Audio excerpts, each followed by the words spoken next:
არის ადგილები, სადაც მისვლა შეიძლება გაგიჭირდეს, სადაც ყველა გზა შეიძლება ჩაიხერგოს. მოატრიალი მანქანა წათი. გზა არ არის ვაფშე. არ არსებობს. დღეს არ იქნება გზა.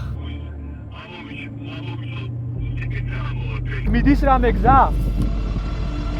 ეს გზა გაწმენდილია იქი? არ არის საერთოდ გაწმენდილი.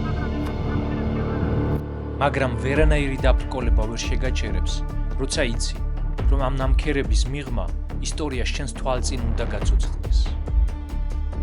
დღეს მე სპეციალურად ჩამოვედი ერთ-ერთ ყველაზე სიმბოლურ და ემოციურ ადგილას, დიდგორის ბრძოლის მონუმენტთან.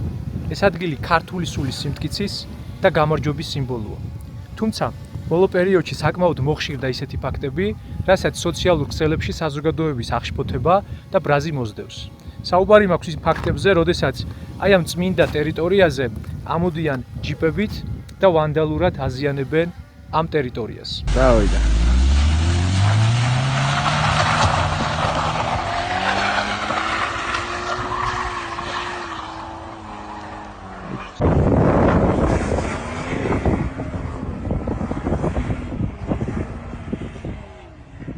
გულწრფელად მჯერა, ან მინდა მჯეროდეს, რომ ამ ადამიანების უმრავლესობამ არც კი იცის აი ამ ადგილის ისტორია და დანიშნულება.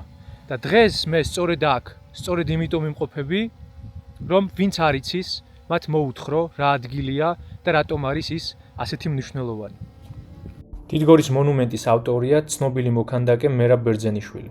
მასზე მუშაობა 1980-იან წლებში დაიწყო და 1990-იანების დასაწყისში დასრულდა. ეს არის ერთ-ერთი ყველაზე მასშტაბური მემორიალური კომპლექსი მთელს საქართველოში. კომპლექსი დიდგორის მთავარ ბორცვზე დგას და მისი ცენტრალური ნაწილია მაღალი ქვის მონუმენტი, რომელზეც ბორჯღალია გამოსახული. ბორჯღალი მზის სვეტის სიმბოლოა და ქართული ეროვნული იდენტობის ერთ-ერთ უმთავრეს სიმბოლოდ ითვლება.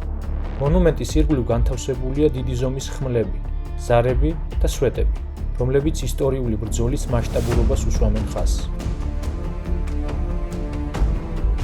მონუმენტი აღმართულია დიდგორის მთის თხემზე, ზღვის დონიდან დაახლოებით 1650 მეტრზე და ეს არის ადგილი, საიდანაც დიდგორის მთელი ხეობა მოჩანს როგორც ხელის გულზე.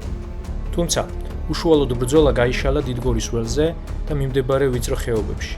მონუმენტი კი ისეთ ადგილზეა აღმართული, რომ სიმბოლურად გადაჰყურებს იმ ტერიტორიას, სადაც ქართველთა ლაშქარმა ბევრად მრავალრიცხოვანი მტერი გაანადგურა.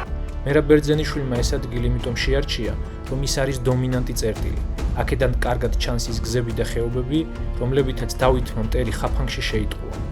დააკვირდით ამ გიგანტურ ხმლებს, რომლებიც მიწაშია ჩასობილი. ავტორის ჩანაფიქრით, ეს ხმლები იმ ქართველი მეომრების სიმბოლოა, ვინც აქ დაეცა და სული დალია. ისინი თითქოს დღემდე ამ მიწის ნაწილი არიან და მას დარაჯობენ. როდესაც აი ამ ხმლების ძირში დგახარ და მიმოიხედავ გარშემო, ხვდები რომ აი აქ თითოეული გოჯი მიწა არის ჩვენი გმირების, ჩვენი წარსული გმირების სისხლით მორწყული, რომელმაც ჩვენი ქვეყნის ერთიანობას შეწირეს თავიანთი სიცოცხლე. და ამ ფონზე ათმაგად და უფრო მეტად სამწუხაროა, რომ ადამიანები ვერ ვიაზრებთ ამ ადგილის დანიშნულებას და ისეთი უღირსი საქციელით ვღალავთ ჩვენი წარსული გმირების ღირსებას. მერაბ ბერძენიშვილმა მონუმენტის შუაგულში ჩააყოლა ზარები, რომლებიც მაღალ ადგილზეა განთავსებული. საინტერესოა, რომ როცა დიდგორზე ძლიერი ქარი ქრის, რაც აქ ხშირი მოვლენაა, ზარები გამოსცემენ ხმას, რომელიც ზოგჯერ გოდებას ჰგავს, ზოგჯერ კი საბრძოლო ყიჟინას. ხალხი ამბობს, რომ ეს დაცემული მეომრების სულების ხმა, რომლებიც გვახსენებენ, რომ ეს მიწა მათი სისხლით არის მოპოვებული. დააკვირდით მემორიალის კონტურებს.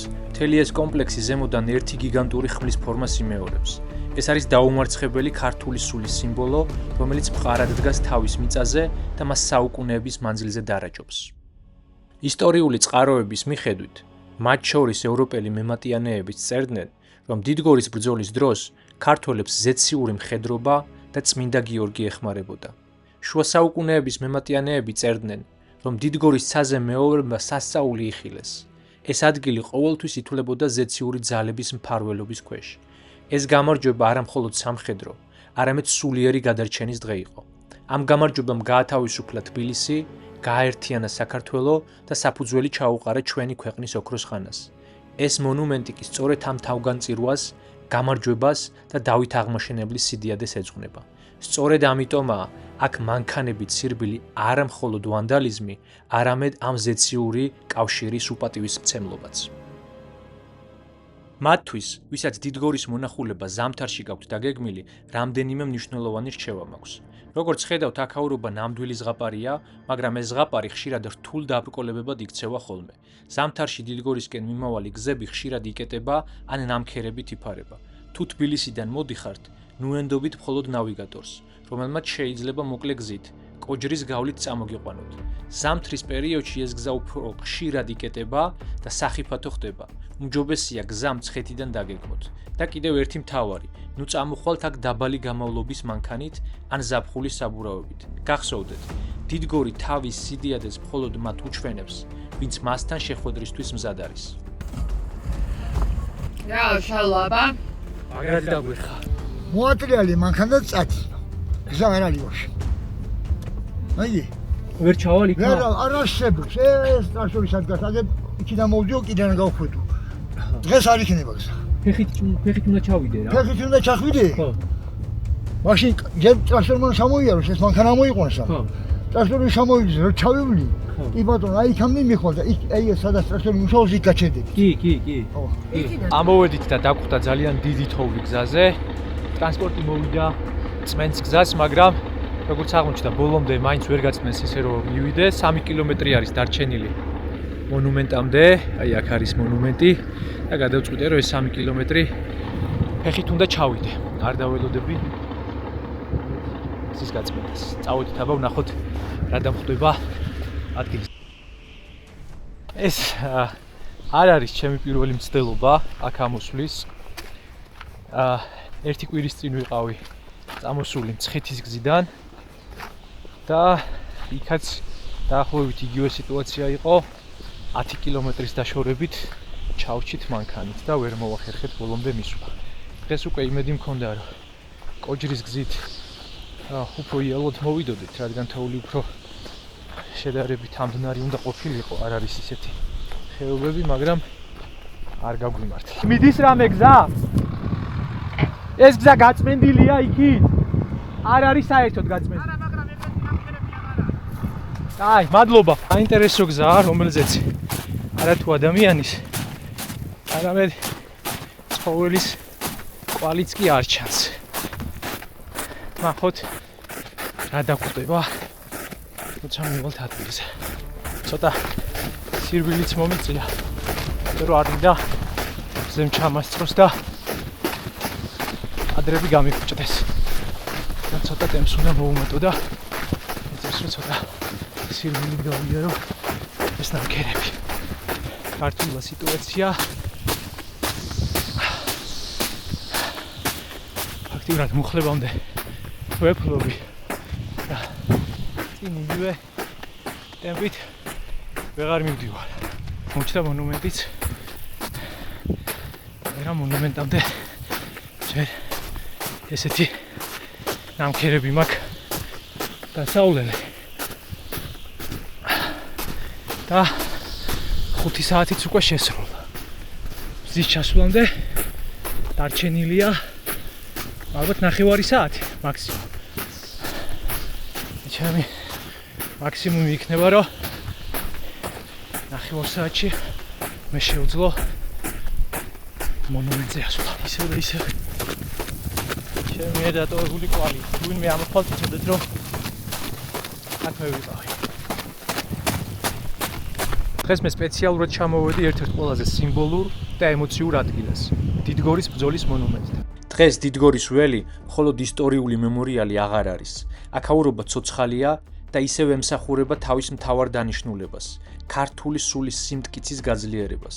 სწორედ აქ იმართება ერთ-ერთი ყველაზე ემოციური ღონისძიება, ორგანიზაცია AIS-ის სამხედრო სალაშქრო კურსის დაჯილდოების ცერემონია. AIS-ი საზოგადოებრივი ორგანიზაციაა, რომლის მიზანით საქართველოს სამოქალაქო თავდაცვის უნარიანობის ამაღლება. მათი მთავარი მიმართულება უფასო 8 კვირიანი სამხედრო სალაშქრო კურსია, რომლის გავლაც ნებისმიერ მოქალაქეს შეუძლია. ეს გზა გასულ წელს მეც გავიარე, როცა აქ ამ ხმლებთან დგახარ სამხედრო ფორმით, სულ სხვანაირად გესმის იმ გამარჯვების ფასი, რომელიც 9 საუკუნის წინ აქ მოიპოვეს. ეს არის ორთვიანი თავდადება, ფიზიკური და მორალური ზღვრების გადალახვა.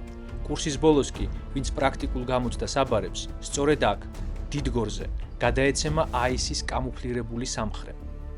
ეს ფორმა სიამაყეა, ეს გამოცდილება კი ვალდებულება. დიდგორი არ დასრულებულა, ის დღესაც გრძელდება თითოეულ ჩვენთაგანში, ვინც მზად არის იყოს საქართველოს ღირსეული დამცველი. მე მჯერა, რომ ჩვენ შეგვიძლია ერთმანეთს შევახსენოთ ამ ადგილის მნიშვნელობა და ვაჩვენოთ, რომ დიდგორის ველი არ არის მხოლოდ ადრენალინის მისაღები მოედანი, არამედ ეროვნული სიამაყის და დიდების სიმბოლო. საქართველო მხოლოდ მიწა არ არის, საქართველო ის იდეაა. მოდით დავიტოვოთ დიდგორი ჩვენს გულებში ისეთივე დიდებულად, როგორიც ის 900 წლის წინ იყო.